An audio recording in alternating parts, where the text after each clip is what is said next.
খুলনা সদর থানাধীন ১৬৮ বুড়ো মৌলবীর দরগা মেইন রোডস্থ আশরাফুল এর বাড়ির ভাড়াটিয়ার হাত পা কাটা ঝুলন্ত মরদেহ উদ্ধার করা হয়েছে। মোহাম্মদ রাজু হাওলাদারের তথ্যচিত্রে বিস্তারিত। আজ রোববার ৯ ফেব্রুয়ারি বিকাল ৫ ঘটিকার সময় খুলনা থানাধীন বুড়ো মৌলবীর দরগার মেইন রোডস্থ আশরাফুল আলমের ৩তলা বাড়ির নিচতলার ভাড়াটিয়া মোহাম্মদ সোহেল রানা বয়স ৩২ এর ঝুলন্ত মরদেহ উদ্ধার করা হয়েছে।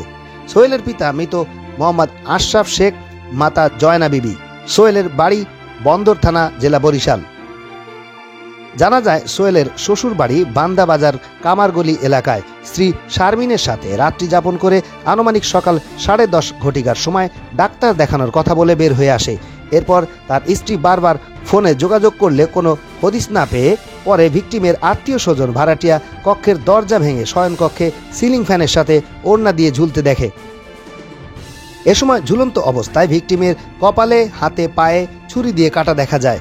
রান্নাঘরে, ডাইনিং রুমে এবং যেখানে ঝুলে আছে সেই স্থানে প্রচুর রক্তক্ষরণের চিহ্ন দেখা যায়। ফ্লোরে ও রান্নাঘরে বেসিংয়ের মধ্যে 2টি ছুরি পাওয়া যায়। স্বজনদের ধারণা, ভিকটিম তার বড় ভাই খোকনের সাথে টাকা পয়সা, জমি জায়গা নিয়ে ব্যাপক মনোমালিন্য ছিল। ভিকটিম দীর্ঘদিন সাউথ কোরিয়ায় থাকতেন এবং সেখান থেকে টাকা পয়সা সবকিছুই বড় ভাই খোকনের কাছে পাঠিয়েছিলেন। খোকন তার ভাইকে টাকা পয়সা, সম্পত্তি সন্তোষজনকভাবে বুঝিয়ে দিতে না পারার জের ধরে এ ধরনের হত্যাযজ্ঞ ঘটতে পারে বলে ধারণা স্বজনদের।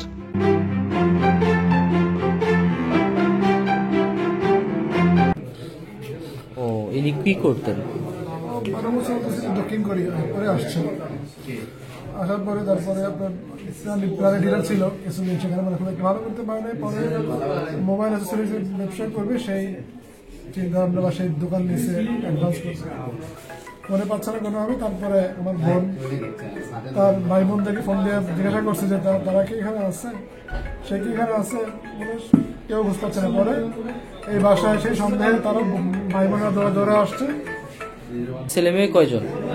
আমার একটা ভাগনা, একটা হবে 1 মাস পরে।